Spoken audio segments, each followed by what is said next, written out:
Welcome to Citing Your Sources, Citation Basics, a research toolkit workshop presented by the Wright State University Libraries. Are you frustrated by citations? Are you required to cite using a certain style for a grade, but don't know how or why it's different from another style? Do you have difficulty knowing when and how to cite? This workshop will help you to recognize the components of citations, identify when a citation is needed, and determine appropriate resources to get citation help for a variety of styles.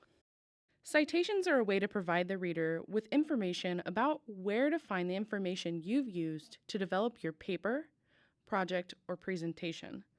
There are many different citation styles, and depending on the subject you're studying, the style that you're required to use may vary. Some of the most commonly used citation styles are MLA, the citation style for the Modern Language Association, typically used by fields in the humanities, especially English language and literature.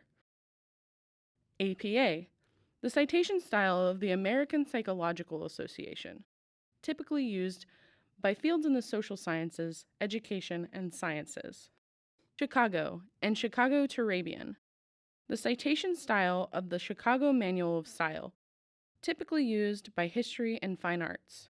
There are many other citation styles tailored to a specific field, such as the American Chemical Society or the Institute of Electronics and Electrical Engineers.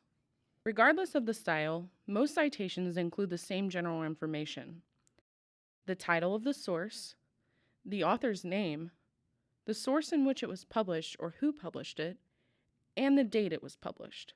While the rules of citation style seem arbitrary, they often developed in response to the specific needs of the field that uses them. For example, MLA, which is used by English language and literature scholars, puts the page numbers towards the beginning of the citation. Knowing the page numbers is important for a text analysis and other related projects. APA, on the other hand, puts the dates towards the beginning of the citation. The recency of publication can be very important for the scientific and social fields that use APA so that they are certain their information is current.